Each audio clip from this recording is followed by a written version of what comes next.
everyone. Thank you for watching once again here in Principal Living. We have a special guest again, Dr. Dr. Malou, and she's gonna talk about something pretty cool, pretty awesome today, and it's gonna be the connection between the brain and our gut, and how everything relates, as well as how everything connects. So, Dr. Malou, thank you for being here again. Thank you for having me. And I love our first episode, and I feel like we barely scratched the surface of everything from the brain to the gut. And tonight's episode is focused on an in-depth detail of what really is the brain-gut connection. So I would just briefly discuss the central nervous system, and it has two components. It is the brain and the spinal cord, and that's the central nervous system. And then the peripheral nervous system is your somatic nervous system. That's the part of the brain that's in charge with the voluntary movement, the way I talk, the activities that I have control over. That's your somatic nervous system. And we have the autonomic nervous system that is composed of your parasympathetic and the sympathetic nervous system. And the parasympathetic is we call it the one that's whose function is to rest and digest or relax, or the sympathetic is your fight or flight reaction.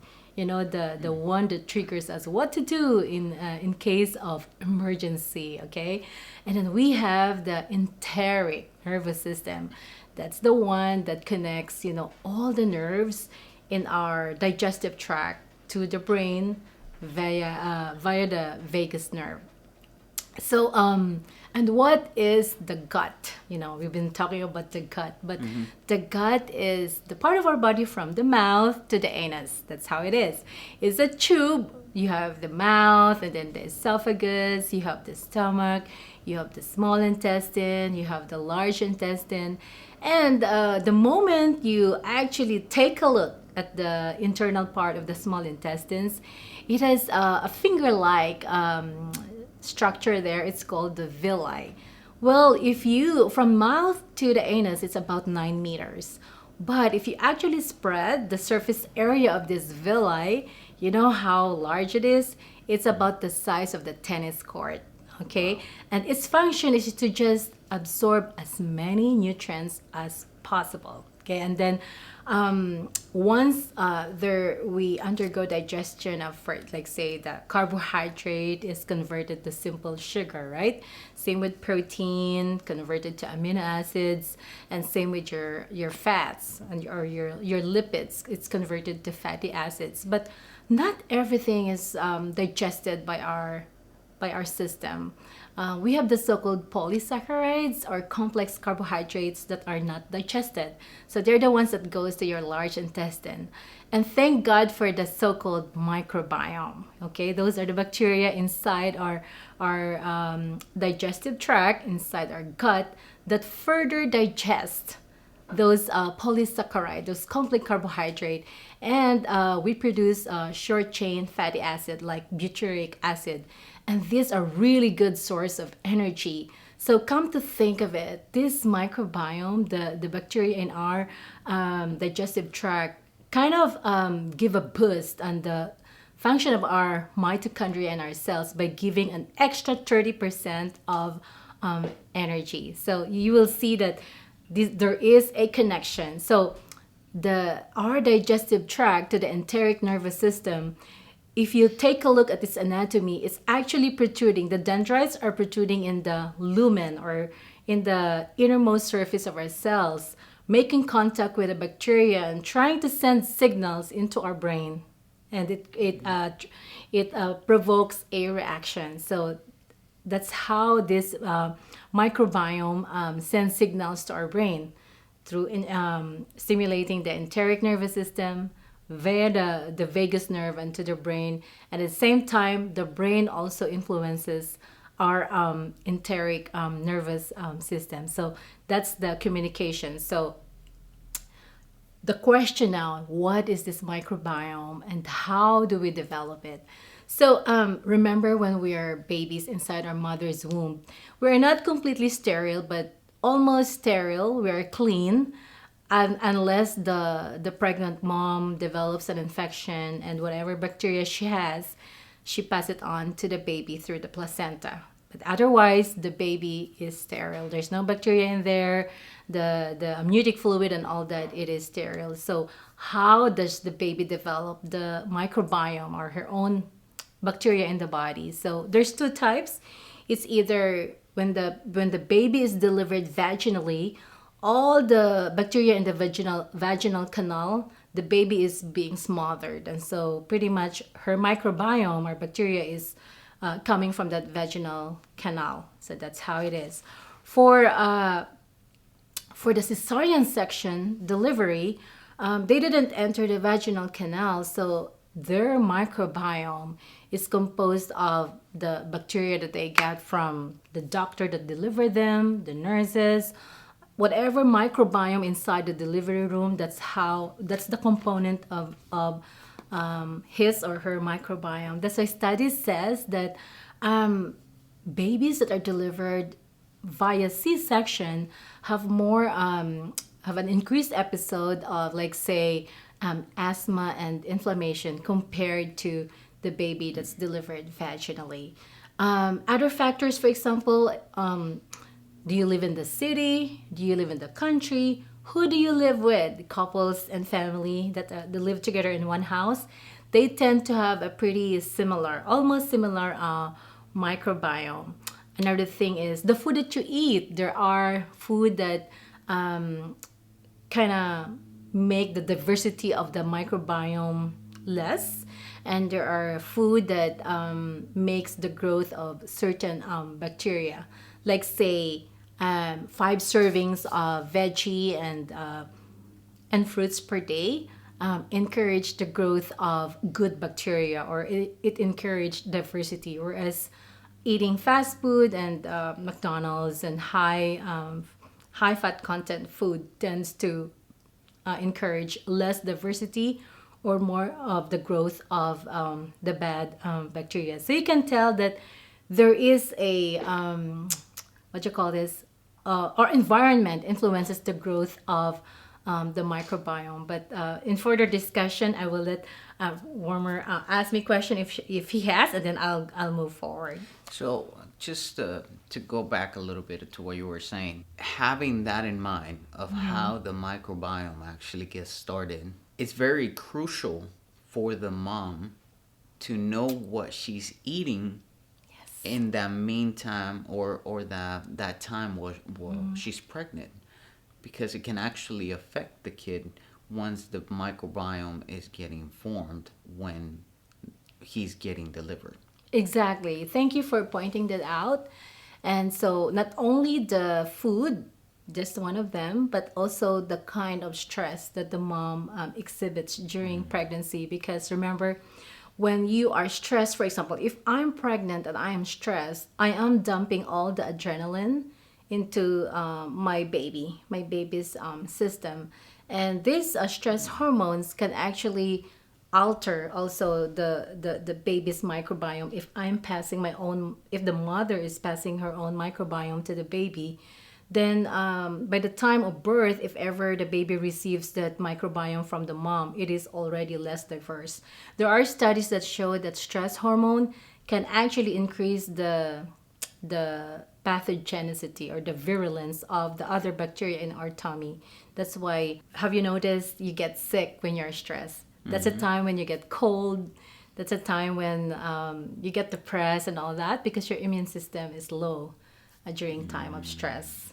And also during time of stress, it's when you create less diverse bacteria and there's an overgrowth of the bad bacteria. That's how it is. So Got it. So I always had that thought in mind where actually your not just your emotion but your state of mind will actually contribute to your own health. Yes. Just like you said, like if you're depressed or something, you actually can get sick.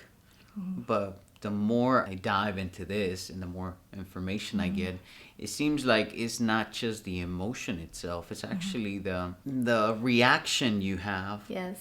based on the microbiome, like pretty much how your emotions and whatever you release, whatever chemicals you release based on the emotions you're having, that is affecting the microbiome. bacteria. Yes. So it's more related to the bacteria and how you're helping your own gut to your overall wellness. Is that kind of Let me backtrack on I love the word mindfulness. okay? Because we have control over our stress, right? A stress is it's a sympathetic reaction, but through mindfulness, we can choose whether we allow a certain situation stress us out. When we are stressed, like say there's a release of like a so-called the stress hormones. So you have cortisol, you have norepinephrine, you have epinephrine. These are the effects of this in the microbiome is it promotes the growth of the bad microbiome. Okay, so when I say bad microbiome, those are like say the bacteria that makes you crave fast food. And have you noticed when you're stressed, that's when you want to get a McDonald's or a donut, right?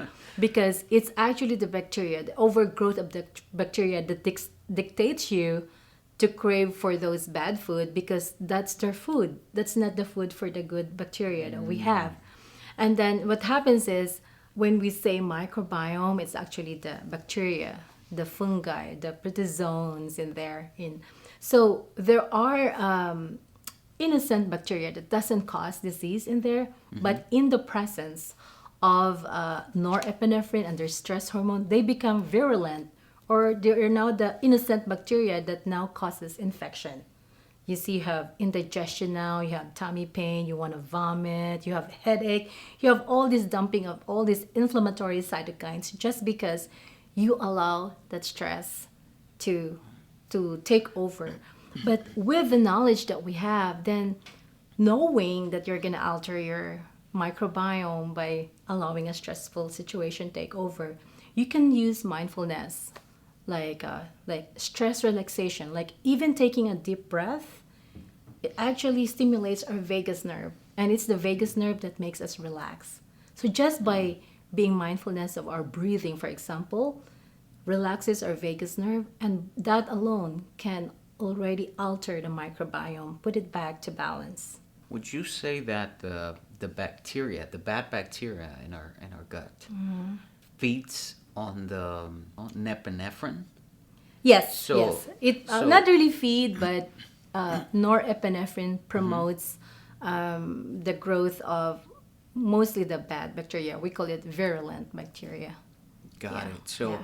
It disrupts the balance pretty much. It's the principle is the more diverse the microbiome is, the more stable we are. balance. Yeah. But if you have the stress hormones like adrenaline or epinephrine, that's when it kind of like make all these bacteria chaotic. Those that are bacteria that are kind become virulent and causes infection. Pretty much, it alters their behavior.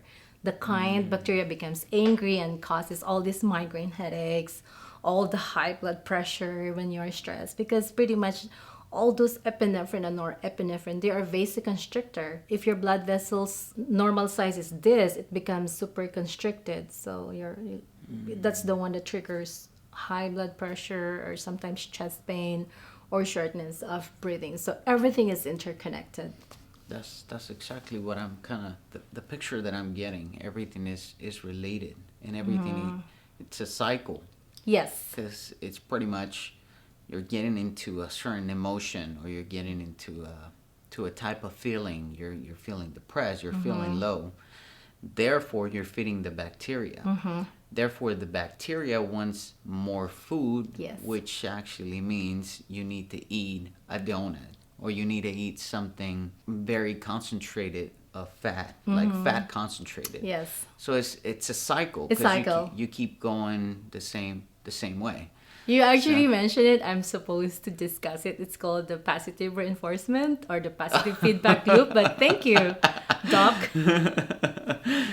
You already explained the next point that I have, that what he mentioned is actually the so-called positive reinforcement of the positive feedback loop, that the more you eat like say the more you eat a certain kind of food, the more you will crave the same food from yesterday because it already feed the good bacteria. Like say example me, this is my second day off and I ate healthy yesterday and I noticed that I wasn't craving and today I had salad and salmon again. But if I started with pancake yesterday, chances are tomorrow I'll crave for pancake again because really you are promoting this positive reinforcement. You feed the bad bacteria yesterday, now they have more in number. So now they're telling you we are craving for more pancake. So if you eating the right food, you're already depriving all those bacteria that makes you crave the bad food. So it's a positive reinforcement. All right. So to kind of follow on that same perspective, since going based on a bad emotion, depression, and just kind of feeding the wrong bacteria and eating the wrong food is actually developing more bad bacteria.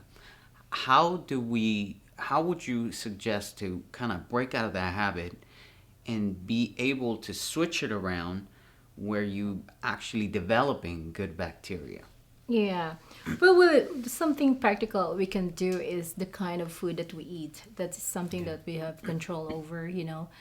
Now that we are equipped with the knowledge that vegetable, those healthy food, fruits, 5 serving every day can feed, they're actually called prebiotic.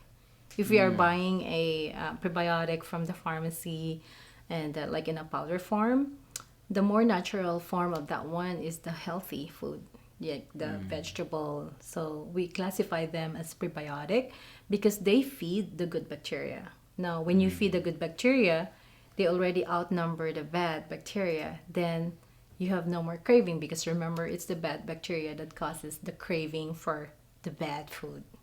Okay, and they already have research on this. Like say one person that came from South Africa, for example, eating all the veggie and all the healthy food, all the organic food, and they did a culture of the microbiome, and they're all good. They have the Bacteroides, the Lactobacillus, and then when he migrated to Europe and adopt the Western diet, that all the Bacteroides is gone and it's replaced by the bad bacteria. So that's how influential the choice of food that we have is.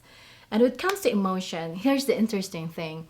Our body produces the GABA. It's short for GABA aminobutyric acid. Okay, this is the hormone that puts us to sleep, makes us relax, and calm down. So we have that naturally. The thing is, we only have enough genes to produce that. Majority of the microbiome actually can produce all this GABA. They produce more GABA, even more than what our own body produces. So if you feed the good bacteria, they're the ones that produces your GABA aminobutyric acid that calms us down. So also depending on the balance of the good and the bad bacteria also affects your mood. Maybe I'm calmer today. I feel happy because I ate good food and now my bacteria is producing the GABA aminobutyric acid. Okay, so but not only the GABA, but they also produce the serotonin. Serotonin is the happy hormone.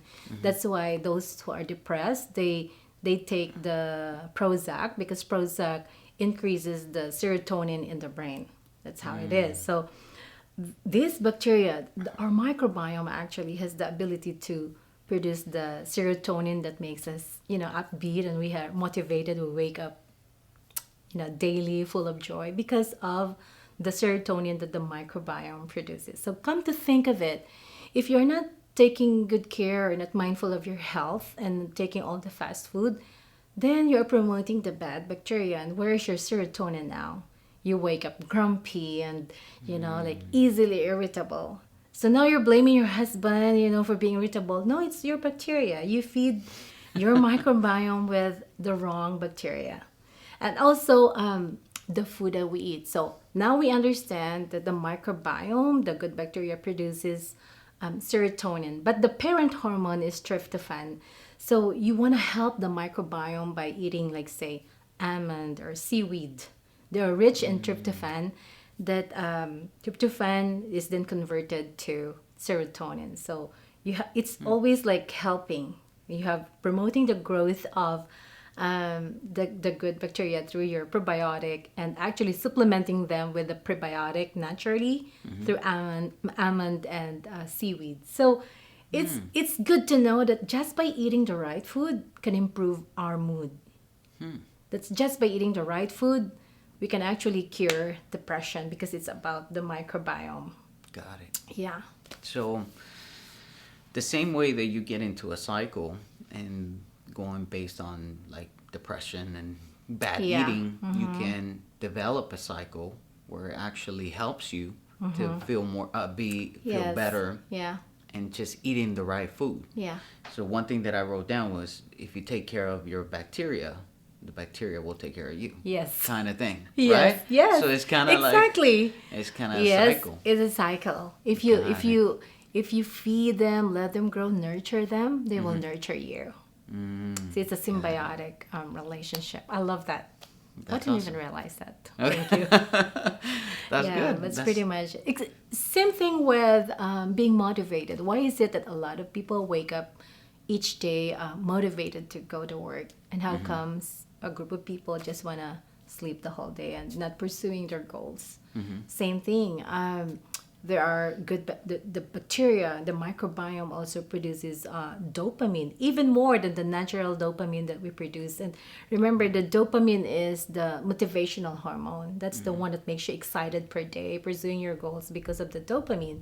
And those with ADHD, they actually don't have dopamine. That's why they get distracted, and then they take Ritalin to somehow increase the dopamine level in their brain so they can keep focused and all that. So there's a lot of interesting things happening with the microbiome, how it affects us, how we affect them, like how we nurture them so that they can nurture us. So practical tips. So would you say that could make a difference when it comes down to HD? No. ADHD, yeah. ADHD. Yeah, So- there are findings right now that even autism is linked to the microbiome.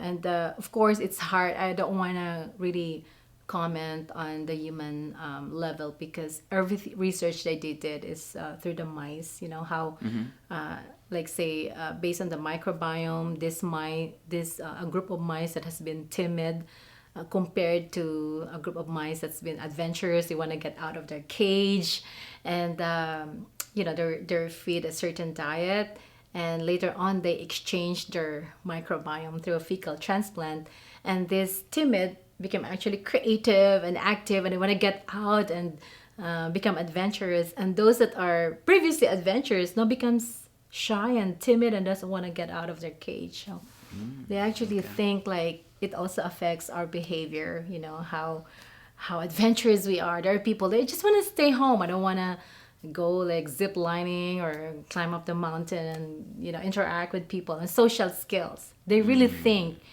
this behavior can be altered by altering our microbiome. That makes a lot of sense because you see a lot of people that, just like you said, they want to stay home, they don't want to do much, and that has happened even to me. When I tend to stay a lot at home, I tend to start craving things. So I guess the more you're away from people, the more you want to stay home, the more you just want to be sedentary. You start getting the cravings. Yep. Meaning that in a way the bad bacteria is kind of Yes. is being developed and is getting fed. Well, also remember the kind of neurotransmitter that you produce when you're alone. You don't get the serotonin because remember the love hormone that we were discussing before, that there's like research that every time people assemble like in a group, in a community setting of fellowship, they discovered, this is according to Dr. Carolyn Leaf, that there's actually a group release of oxytocin at that moment of interacting, the love hormone that binds us. So come to think about when you're alone and you're not releasing your dopamine and not releasing your love hormone because you choose to be isolated. And what does it do to your microbiome without the love hormone, without the serotonin, without the GABA. So now you're promoting the growth of the bad bacteria. And what happens? Oh, I'm lonely. I think I'm gonna eat ice cream. Yeah. Or look at pornography, because you're actually craving the release of dopamine, which you can get by just promoting the growth of the good bacteria. Got Yeah. it. So, is there a couple of tips that you can give us in order to develop, other than eating, since healthy eating will contribute a lot to the good bacteria? Is there other, maybe a couple of tips that you can give us in order to develop and grow good bacteria correct. and get rid of the bad bacteria? Yeah, of course. Aside from eating, okay, don't want to forget supplementing ourselves with probiotic. And the World Health Organization defines probiotic as a food supplement that contains live bacteria. So it has the lactobacillus, the most common, and bacteroides. And of course, supplementing it with the prebiotics. So the prebiotic is the one that feeds um, your bacteria, the good microbiome, and promotes more diverse population in the microbiome. And then avoid things that alters the microbiome. Example is antibiotic. Like say, just taking amoxicillin for 1 week because you had a sore throat can already alter the microbiome for 6 months. So that's a long time. Wow. Think about the damage that you would suffer if for 6 months your microbiome is altered. In fact, people develop like diarrhea, and they develop fungal infection as a result of that, because there's an overgrowth of bacteria. Some people, overgrowth of bad bacteria. Some people develop sepsis. And sepsis means the infection already went from the one part of the body into your blood. So be mindful of that. If you don't really need to take antibiotic as much as possible, avoid it. One example also is, I don't know if you heard of this, but there are people that develops like prolonged diarrhea for a long time, secondary to a Clostridium difficile infection. So in order to get rid of this infection, people are given two types of antibiotic, the vancomycin and the metronidazole. The thing is, these antibiotics are so, it's broad spectrum. It destroys both the bad bacteria and the good bacteria. So after that, you actually develop another kind of infection, because now the good bacteria is gone. Then supposedly it's the good bacteria that protects us and strengthens our immune system against infection. So as much as possible, no antibiotic. Even ibuprofen, it's like dropping a bomb into your microbiome. It's an anti-inflammatory, but me, I don't really take even Tylenol. I avoid it as much as possible because I know it's gonna alter my microbiome. Also, I forgot that even sleep and memory are also affected by the microbiome. So because why? Because they're the ones that produce serotonin, and then serotonin is the one that's in charge with memory, with our mood, our sleep, and cognition. So every time we have difficulty in these areas of sleep, for example, like say you wake up many times a night, you can't maintain a nice REM sleep or deep sleep. It could be something also that alters the bacteria, something that you eat or something like that. On the other hand, a good night's sleep can also promote the good bacteria. So again, there's the relationship of when I sleep and help my body, I promote the good bacteria. If I don't have a good bacteria, it also alters my sleep. So it's all this the brain and gut connection that we are talking about. So exercise is also one thing. They found out that exercising 150 minutes a week can also promote the growth of the good bacteria. So exercise, sleep, I would say community again, just because of the release of the serotonin and the oxytocin when we are together with friends. And of course, if you can just, me for example, I limit my diet to almost salad and if ever salmon. As much as possible, I really avoid like chicken or beef. So more on that one. Yeah. Would, So. so would you suggest to to really make a change? You will say more of a vegetarian kind of diet. I will simply because unless if you I'm not saying I'm not advocating certain type of diet because we are all unique and we're all different. Meat is also good as long as it's grass fed and it's organic because when it's not organic or it's not grass fed, all the antibiotic and the steroid that they use to raise that meat, that animal also goes into your system. And the steroid is not good for your microbiome and all the antibiotics. In fact, right now there's a lot of in the US like antibiotic resistance and they trace it to the kind of food that we eat because when we eat those non-grass fed meat, we're actually taking in also those antibiotic that has been absorbed in their system. And now when you go have pneumonia, you wonder why is it that this amazing antibiotic is no longer working? Well, you develop resistance because our body, our bacteria are so smart when they figure out that this is the antibiotic that they use though they mutate. They develop mutations so that the next time that antibiotic is given, they won't no longer attach to the receptor because it's like the lock has been changed. Sorry. Wow. Yeah, so that's That's the thing. crazy. Yeah. Just be mindful.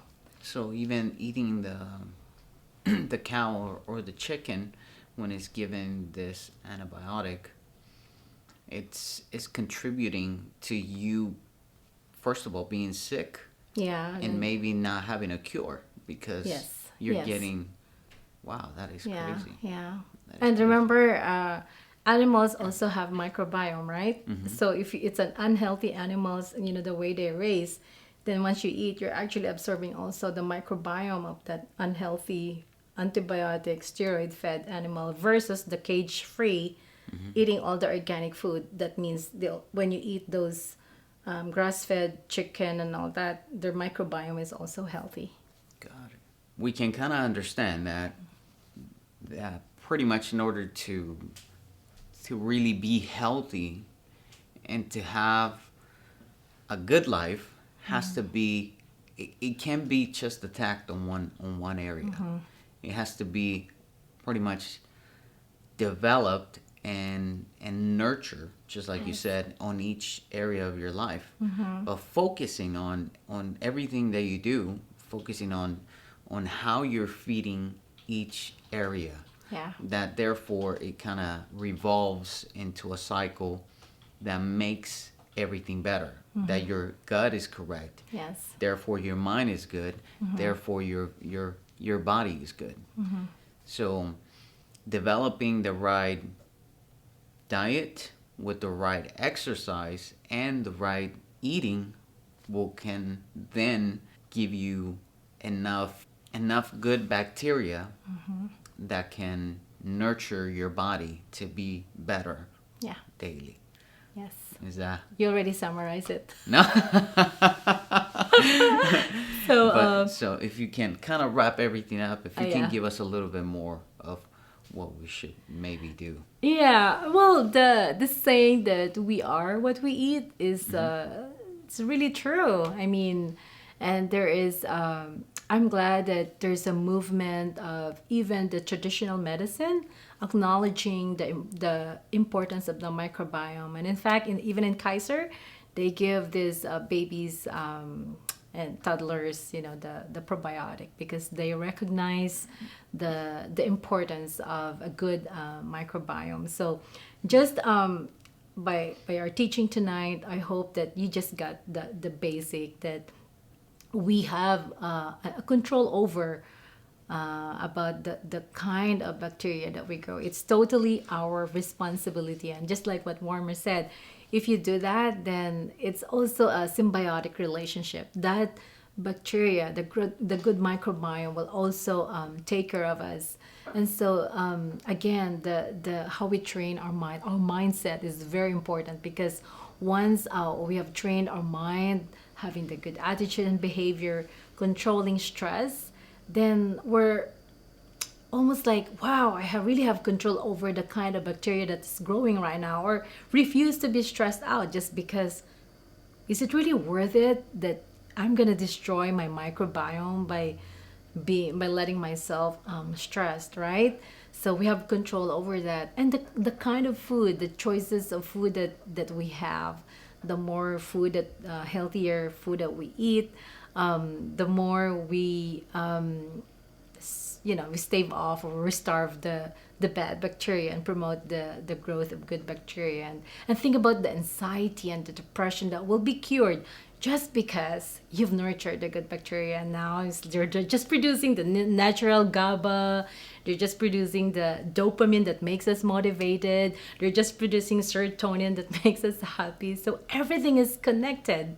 So you think happy thoughts. If you take care of your brain, then you're also promoting good diversity in the microbiome. So I think I love all the positive feedback loop. It's almost like, take care of me and I'll take care of you, and the relationship goes on, and here you are thriving in your health, pursuing your goals, being motivated and full of joy on a daily basis, just because your microbiome are also happy. Good. So in order for you guys to be feeling good on a daily basis, you have to take care of your whole body, and be mindful of how your gut, how your bacteria in your gut actually makes a difference.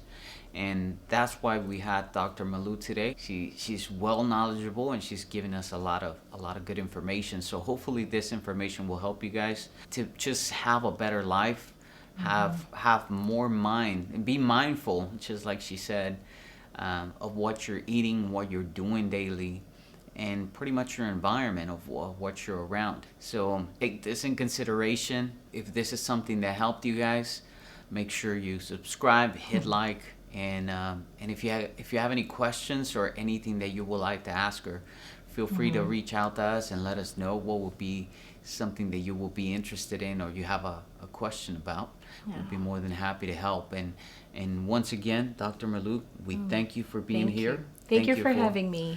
And once again, just like we always tell you, principle life is a successful life.